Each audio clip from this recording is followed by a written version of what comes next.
Here we go. Here we go.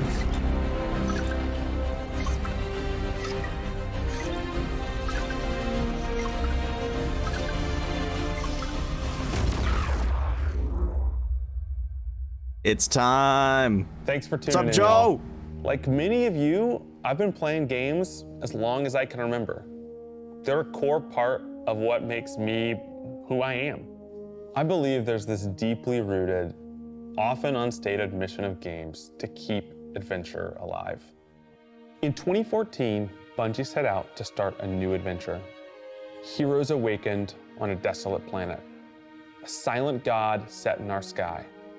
And it wouldn't be long before an ancient enemy, shrouded in darkness, showed up at humanity's door to destroy us. Over the years, our heroes would shape a story far greater than anything we could have imagined.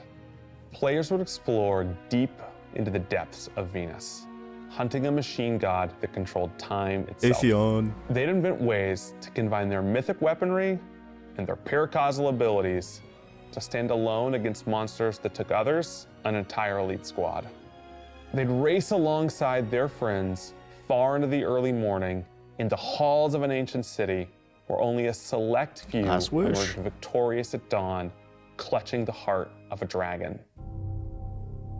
But most importantly, they'd bring their friends and their family into this world and together meet new faces on this adventure who would become lifelong companions. Now, What we do for real, jump into giant holes. We approach the final shape. We're about to embark Plot twist on is the a last triangle. expedition of Destiny's first saga. So let's be clear about the stakes. In the final shape, you will go inside the Traveler. The journey will be difficult. No way. And what awaits you on the other side of this trek is nothing less than the deadliest entity we have ever faced. There will be no open betas. There aren't going to be any guides on the internet telling you how to handle what's to come. Whether you've been with us from the beginning, joined us somewhere along the road, or are looking at Destiny for the first time. Is there usually open betas? Anybody who shows up on launch day is going to be greeted with this same uncharted world, a vacuum-sealed experience begging for you to be the first person to peel it open. So today is your invitation to go forth and adventure.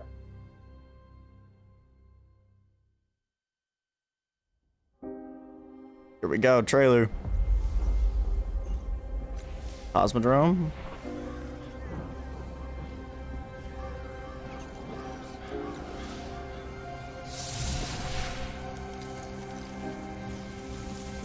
After all these years, we never talked about it. Why I brought you back.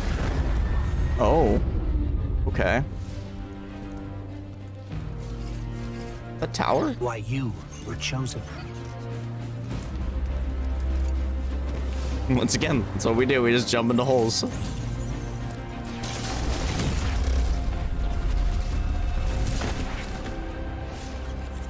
The truth is,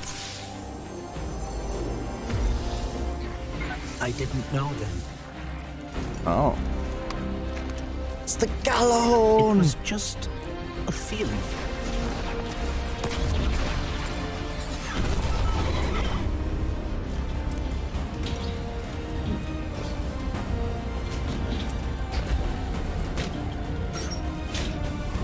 But I know now. Nice catch. After all we've seen, Dude. all we've lost, What in the world? this fight might be our last. Yeesh. So I'm asking you one last time to rise.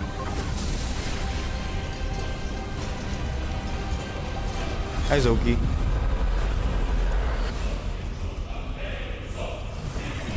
An axe?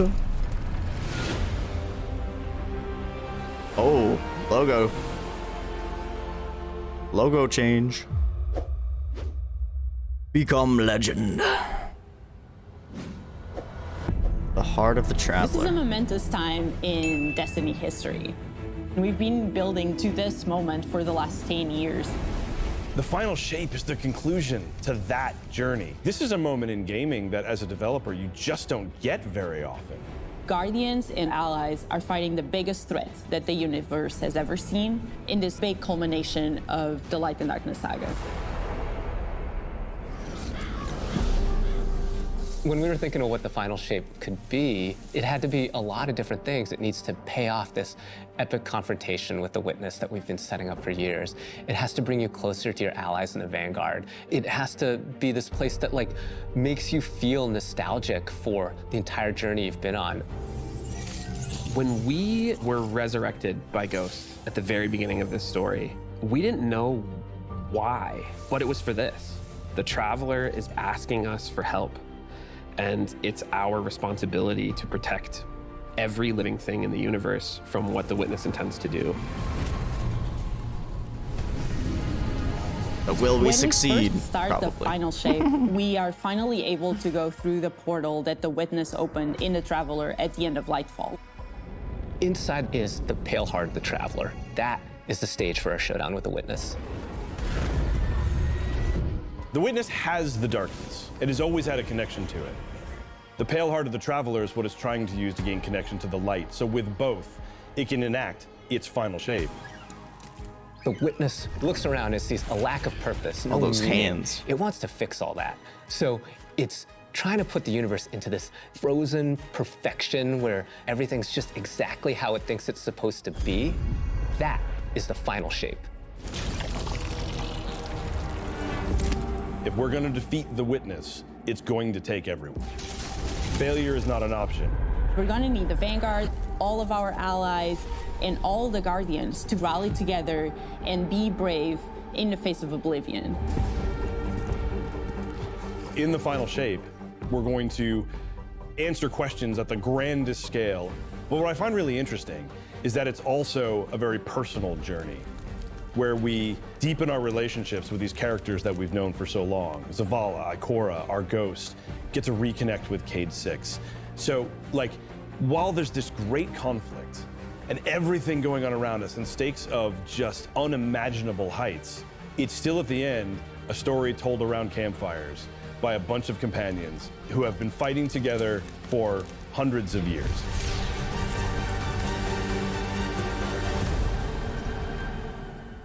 That shot goes hard. Because that's the tower. In the final shape, we're going through the portal that the Witness has opened up to confront it and stop the final shape. Is it like Inside a form of the tower is inside the traveler? Infinite, vast, unknowable. And we're landing on the Pale Heart, What the heck? which is a fraction of really what is inside the Traveler. The Pale Heart Yo. is weird. It's a little strange. She It has makes you silver feel wings? a bit uncomfortable.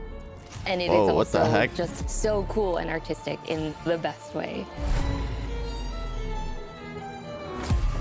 The Witness entered well ahead of any Guardians, and so it's had time to kind of shape what's there. When our Guardian enters, the rest of the Pale Heart starts getting shaped also around what we've experienced. Oh, This okay. is the Traveler recreating the world in front of you as it saw on your journey. So it's gonna have a bunch of old locations. One of the most memorable palace from Destiny's past is the D1 Tower. It's really a labor of love from the Destiny team. The final shape means so much to everyone who's building it, and I think players are really going to be able to see that. The Pale Heart is our very first linear destination that we've ever done. Linear I would love it if destination. players felt that they began their journey in a place of safety It's so and pretty. feel it escalate in danger, in surrealness, because there is this beautiful evolution of the space. So we're just gonna be They walking see through it basically. Things that are more and more wrong as they That's begin to kinda go cool. towards the Witness's monolith. It's kind of this omnipresent, foreboding thing off in the distance. The weirdest things happen as you get closer to the monolith in the form of reshaping. Looks crazy. Kind It's of like storming the castle, bro. deconstructing things and putting them back together just wrong. The sense of scale you get out there, like as you're exploring these spaces and you're jumping on these reshaped cuboids of Earth, you feel tiny. as a Minecraft guardian. blocks. You Just feel kidding. alone. You feel like you are not the force to be reckoned with that you have been. You're not the God Slayer right now. You're just this little person jumping from these massive pieces to massive pieces. Dude, this location looks sick. One of the things that we really try That's to Zavala? also capture is don't that think the so, but witness maybe. keeps throwing everything it has at you. And so you're going to fight these new enemies, the subjugators. Subjugators. Oh, what? Subjugators are the new unit you're going to be facing in the final shape. They're using strand. They have an enhanced power boy. set. They're performing stasis powers and strand powers to face the Guardian, while in support of all the other enemies you're fighting too. They bring something entirely new to the battlefield, which is kind of this element of control. They're back there pinging away with stasis abilities, throwing crystals at you, freezing you in place. They're like the tormentors, but maybe tangling more you. agile and aggressive. We're focusing you on the campaign and only the campaign. It's the most important thing in the universe at that moment. You have to stop the final shape from happening. And for that, we do need the help with our allies. And so we're going to make sure that the core Vanguard team gets Look back at them, together. it's all three of them Zavala again. And Ikora and Kate. The campaign is just the start of the Pale Heart. After you've reached the monolith and finished the campaign, we open up the entire destination. And so the entire Pale Heart is going to react to you and what you are doing. Okay. The campaign in the final shape doesn't really end with the final mission. The raids are where you defeat like the big bosses. So it's only natural that when you are going to confront the witness, you're going to do that in the raid. But that might Yes, the not witness be is the enough. raid boss. Wait, what? This is a moment where we need to rally all Guardians to be able to overcome the final shape and the witness. Oh my god, is that the raid shot? Oh, 6 players. Harnessing the light. In the final shape, we are inside the Sound effects Traveler, guy. very close to this energy. This allows us to have new supers, Arc, Solar, Void. We want new to supers? create something that turns you into an offensive powerhouse, but also can benefit your allies in a support capacity. There is this thread of team play and like working with your friends to overcome the odds. Yo!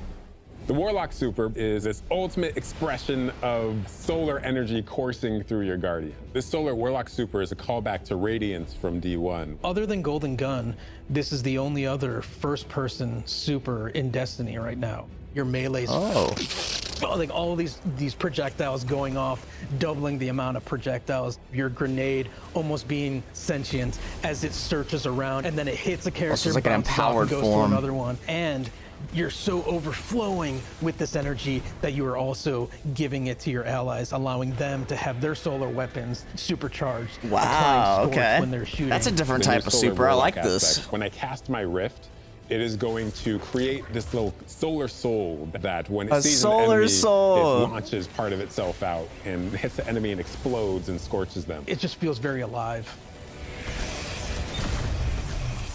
Twilight Arsenal. It's a layered super. This is the only ranged one-off offensive super for Titans in the game. The Titan jumps up into the air, summons this giant void axe, throws it, summons another one, throws it, summons another one, looks at a different group of enemies, Throwing throws it. axes, bro. And when these axes fly through the air, they stick into the ground or an enemy, do their void gravity thing where they suck a bunch of energy and enemies in and then explode. That's cool. But that doesn't destroy Oh, the did it axe. summon The another axe one? sticks around, and you and your allies can go and pick up that axe Yo! and start wailing on enemies with it. This super is insane. That's to me. sick. The Void Titan aspect, I press and hold my grenade button to consume my grenade and turn it into the shield. The more damage it Yes, takes, dude. the more it charges up, and then I can release that, and it creates this blast that deals massive damage. That's sick.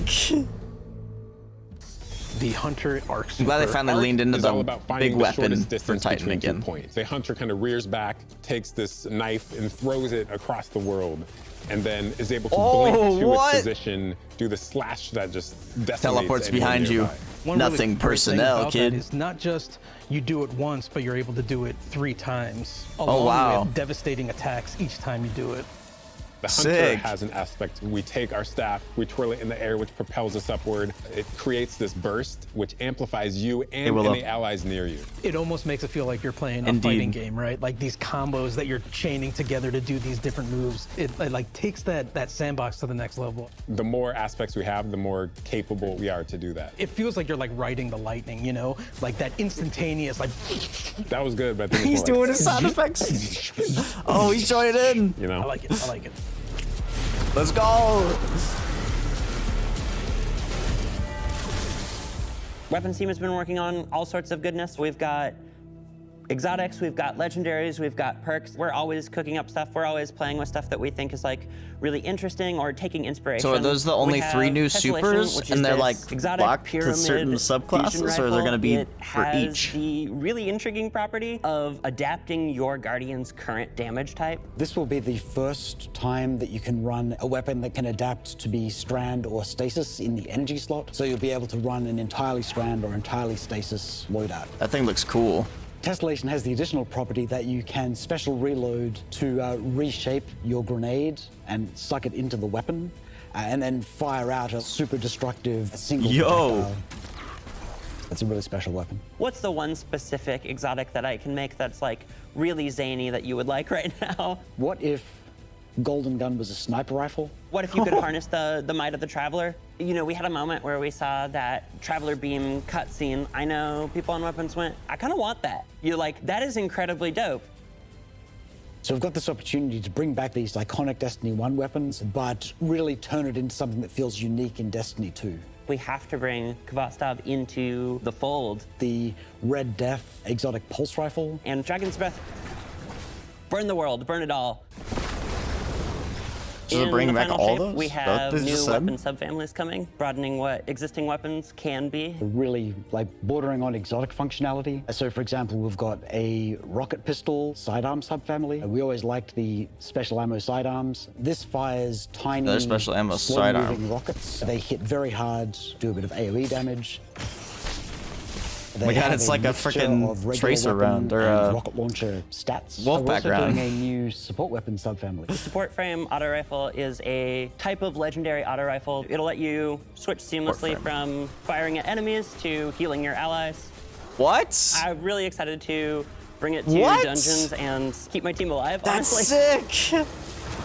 A healing auto rifle? Weapons team is always coming up with new ideas. We've got a ton of new cool stuff coming over the next few years, and some new and really wild ideas, which we're pretty excited about. Come on, take a load off. We've got a lot to cover. This place is only big enough for one. Nah, dashing Lumina hero has a type. 35% damage buff. I'm back. Unless they buff Radiant, there's no way. Hey, you two, give me a sec. I was magnificent. This is great. Anyone want a hug? Get your rock off my map. Worst case scenario, you die. But Get who your knows? rock off my map. Maybe you won't.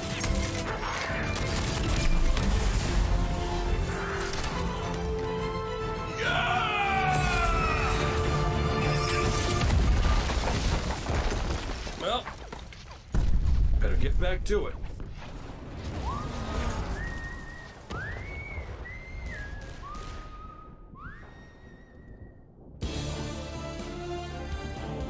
In this moment where we're driving to the end of the Light and Darkness saga, it's great to see Cade like return to this world at this moment with all this change about to culminate with this confrontation with the long-standing enemy, the Witness. Cade is the quintessential hunter. His presence casts such a long shadow over the story of Destiny, whether it was when he was alive or when he was dead. What Cade goes through in this journey, how he serves as a catalyst for the other characters. the events that are uncovered to have brought him back, this is how the story had to end. There was no end to the Light and Darkness saga that didn't have Cade here alongside his friends to finish the job. Based.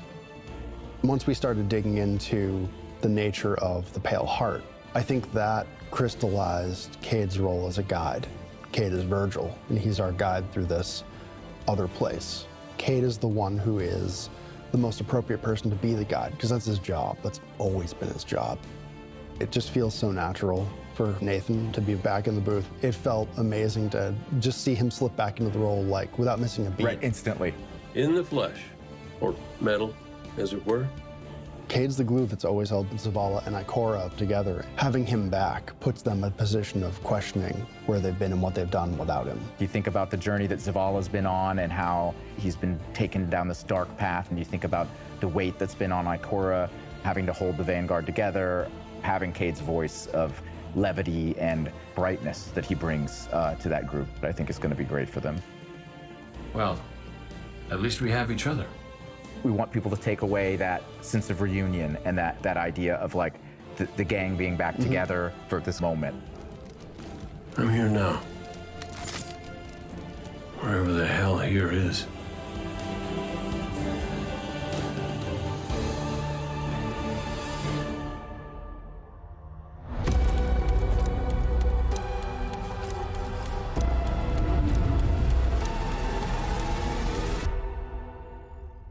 Unlocking the path. Guardian, the witness poses a dire threat. And the Witch Queen holds the answers we Oh, is this seek. the season? But only if we contend with her sister, Zivu Araf. It rests with me. Will you come back from this? Do not be afraid.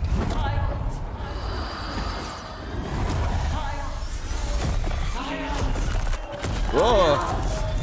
Whoa! The hell?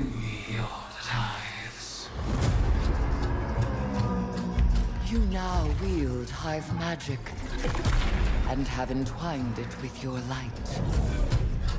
Assault the Spire, Guardian, and open the way to our tides.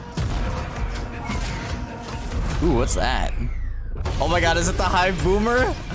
Let them know fear. The death of whispers, and they do whisper. What the heck? Fight in my name, Guardian. Every opponent you defeat strengthens me.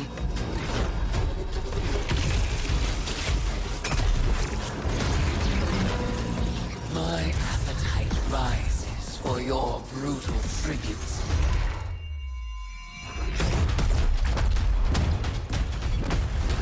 Let us show her what it is to be Hive.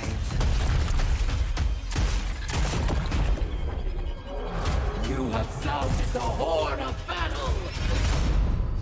You are deserving of the greatest death I can bestow. Season of the Witch.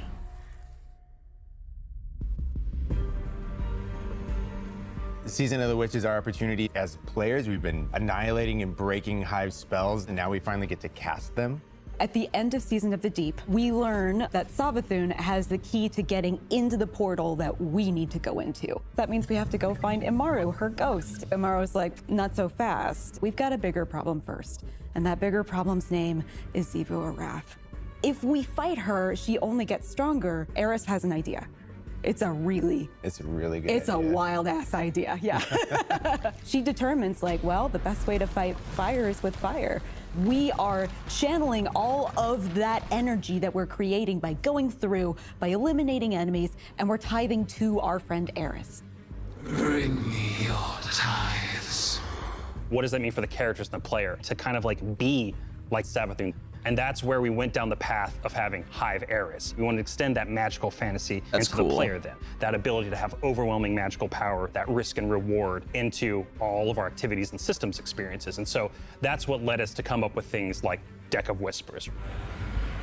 Deck of Whispers. This magical deck of cards that creates amazing synergies with your buildcraft meta and with buffs and the activities. They can then choose these cards at What? will, whichever ones they want, and then that really leans into the build crafting. You actually are getting cards that you can then use to place on the battlefield and change the way you play. I'm such a sucker for deck building. Like being able to like They bring just that turned element into freaking Destiny into a gameplay has deck just been, like, builder? just Yeah, it's really super fun. Bruh.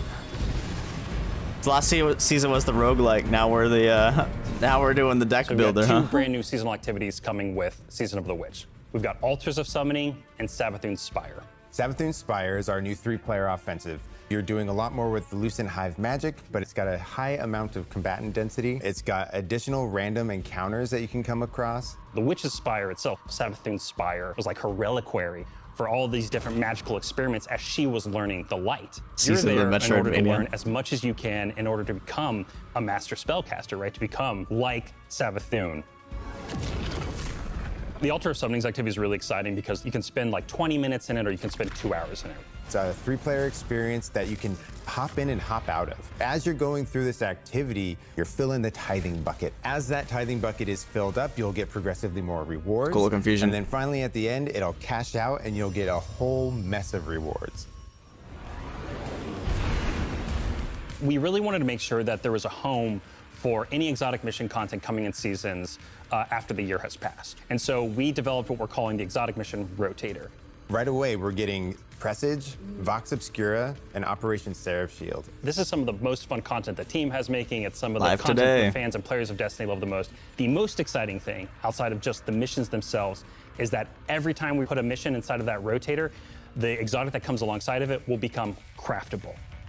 Dude, I wonder if the Vox Obscura Dead Messenger will get chain reaction. With Season of the Witch, we have a brand new Vex lo-fi PvP map coming. It's really exciting. It's got a bunch of really tight gameplay experiences. We wanted to make sure that we focus the combat a little bit more. With the new Vex network map, I'm so we glad really they're wanted making to a make Vex sure we network get- map. It's like, hey, you're shoulder to shoulder more often. There's not as much deep sight lines that you're interacting with. And a lot of the flow of the map is actually built around this like kind of central pillar of the Vex network that you're orienting around. And there's also some modes coming Hopefully too, it plays well. We've got a new PvP game mode coming that's all about relics. It's about multiple relics, so it's not just one. Hopefully this like one's the fun. Scorched game mode from the Like- past. like Team so we've got Scorched. the shield coming from Vault of Glass. We've got the spear back from Season of the Risen. And we've got the scythe from Season of the Haunted.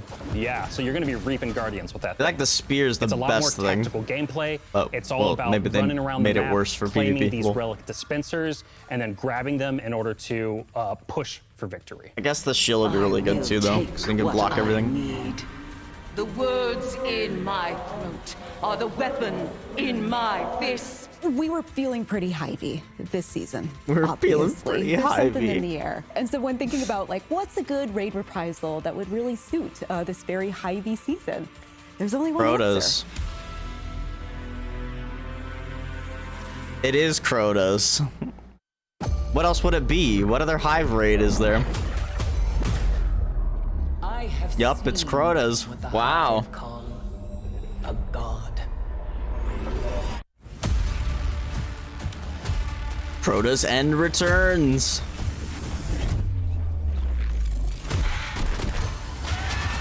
They're gonna have to redo it, like big time. Holy thrall. Only a true weapon of the light can stop his wrath.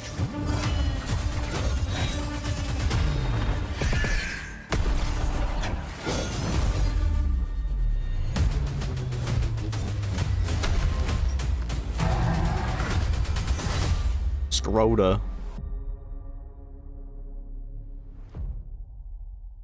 Hey, a new ring. Hell yeah. United we rise. Heading into the final shape, we really want to rally all Guardians at the end of the Light and Darkness saga. We want to reduce those power barriers, as well as catch people up on key story beats and make sure that they have a really great and easy time connecting with other players. talk about the in-game final LFG. shape, we're trying to find ways to make power more simple and easy to understand, and also lowering the power barrier to revamps. entry. It's going to make it easier for players who have not been able to jump into game easily because they were held back by the challenges in grinding for the power levels that are required by these different activities. One of the major changes that's going to be happening starting with the final shape is there are going to be a certain number of activities that are going to be power fixed. So it doesn't matter kind of what power level you are going into it, you're always going to be able to approach it. There's still going to be tiers of difficulty that you can do, things that are just meant to be experienced a certain way. Things like Nightfall strikes that will still have power enabled, and that's where we're really going to focus the whole power climb. The raids, the contest modes that everybody loves to engage with, that experience is fundamentally going to be staying the same. I'm excited for this because I think there will be a lot more clarity for players in terms of understanding the relative difficulty of things, where they sit now in the spectrum. One way that we're trying to do that is making it easier for new players to engage with you. So we're introducing something that we're calling Fireteam Power. You can actually bring your friends along to play any dungeons and raids in the game without having to wait them to be at a certain power level. The person with the highest power in your fire team is actually going to bring all the others close to their power level, which means that there's no barriers really for any other Guardian to join you in this high-level content. When it's combined with Fireteam Finder, it also allows you to find strangers, people you've never played with before, and have that same experience. That's all regardless of the power level. So whoever the highest power level is, everyone will scale up to Fireteam Finder that. is the new feature that's coming in Season 23, aimed at helping connect and find other people to complete the best and most aspirational content in Destiny. We have a tag system that allows players to be able to say, well, this is my play style. I'm really chill. I'm anti-sweat. I'm just really here to have a good time. Exactly. Tags really allows players to show a little bit more personality, show a little bit more about what they're about. I think what's really great about it is with this launch, we're also looking at the lol emotes. Tags. As an example, one of the inclusion tags that we have are for colorblind players. Hopefully the inclusion tags will bring players closer to finding their community and even closer to the people that they're playing with. So once a listing goes live, players will be put into a listing lobby where players can gather, they can communicate with each other. So we wanted to make it as convenient and as easy as possible for players to not just sit and stare at a screen for a long time while their listing actually fills up. As a gamer who's typically more solo, I'm especially excited about this because it really is about helping reduce that anxiety and burden that comes with trying to make a new connection.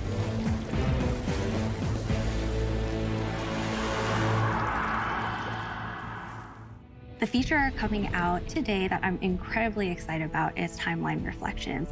Essentially what we have done is we went back to previous expansions and pulled out missions that we felt it's actually using the timeline finally? Beats within our story. We are going to have a mission for Forsaken, a mission for Beyond Light, as well as a mission for Witch Queen. Thanks for the memories, Guardian.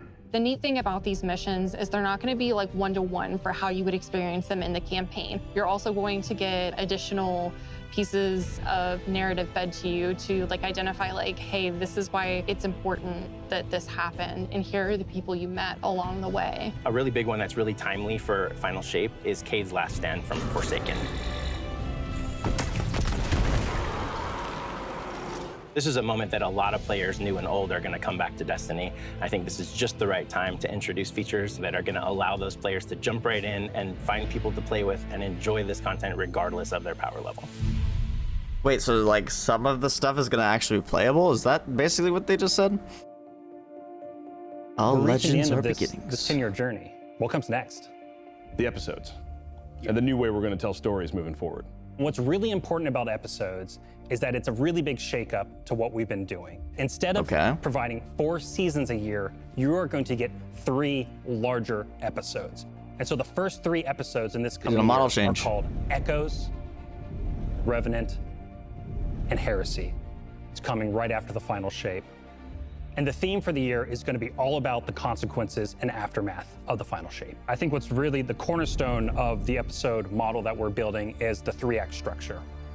Okay. The acts act as these anchors for us to introduce new weapons, new artifact mods, new activities. There's going to be new missions coming around the core. There'll be new story moments in every single one of these acts. We're actually providing more cinematic styled experiences throughout the Final Shape year and the episodes with it than any of the seasons we've ever developed before. These new stories are actually playable as standalone. Like each episode is something you can experience, whether you've been playing Destiny for 10 years or this is your first one. You're going to be able to basically enjoy them in any order you want to. I think the opportunity with this big epic moment is that we get to innovate the game. We get to move the game forward. It's all about change frequently. It's all about deeper story moments. It's all about more weapons, more loot, more often. And it really provides the team with a platform to go much deeper into the themes and fantasies and story of any individual episode as compared to the seasons you know of today. I'm so excited to see what the narrative team can do with this kind of new platform of storytelling. Episodes provides this awesome foundation for the future of Destiny. We're moving into the next stage of Destiny 2. I think some people look at the Final Shape and they think Destiny 2 is coming to the end. And in many ways, it's the opposite. We're leaning in. We're putting the pedal to the metal. Opposite. Episodes provide us a new, innovative way for You players love to hear it. engage with Destiny 2 throughout the year. Bungie. What makes a guardian a guardian? Devotion, bravery, sacrifice.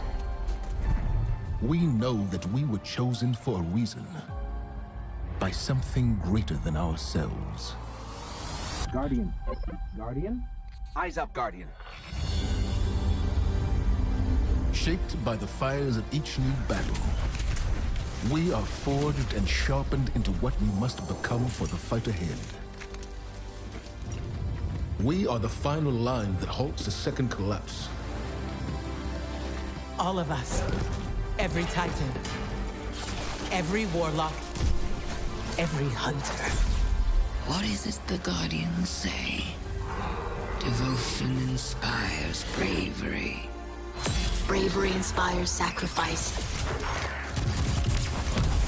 Sacrifice leads to death. The line between light and dark is so very thin. Dude, that line. Yo! Let's cross it together.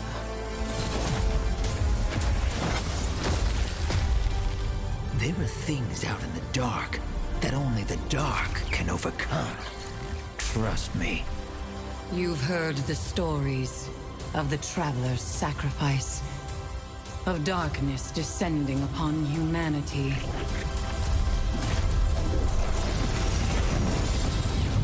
Our purpose is its end.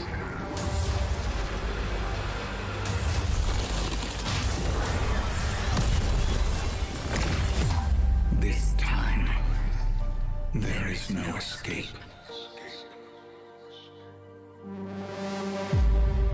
Bungie. It's going to be an exciting year for Guardians. We get to make good on a promise that we made way back in 2014. There was classic rock blasting, a fire team racing across our solar system, and at the end, a simple message: become legend. Today, you got a glimpse at how we'll be cementing your legend in this upcoming year. We're going to be heading inside the Traveler, experiencing a destination unlike anything we've ever built before. We'll face the biggest bad we've ever made, and we'll do this all alongside a streamlined progression system, allowing us to easily play with friends in any content in the game. And as the dust settles in the Final Shape, we're going to continue our legends in Echoes.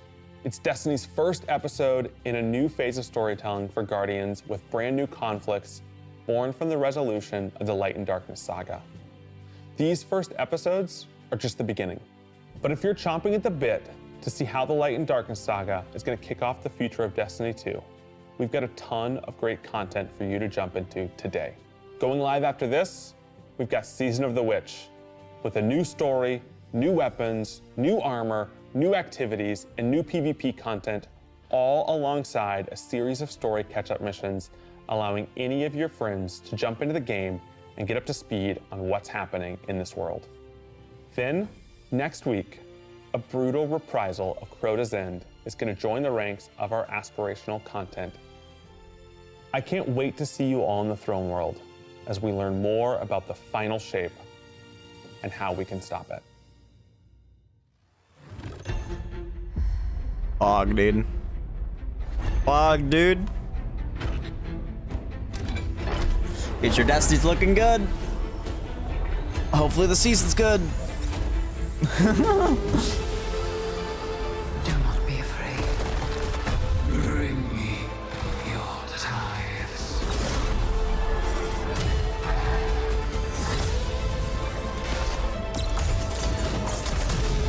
I was not expecting new light class supers. All we've lost. When the light subclasses get new supers again before before Strand and Stasis get another one. So I'm asking you to rise. One last time.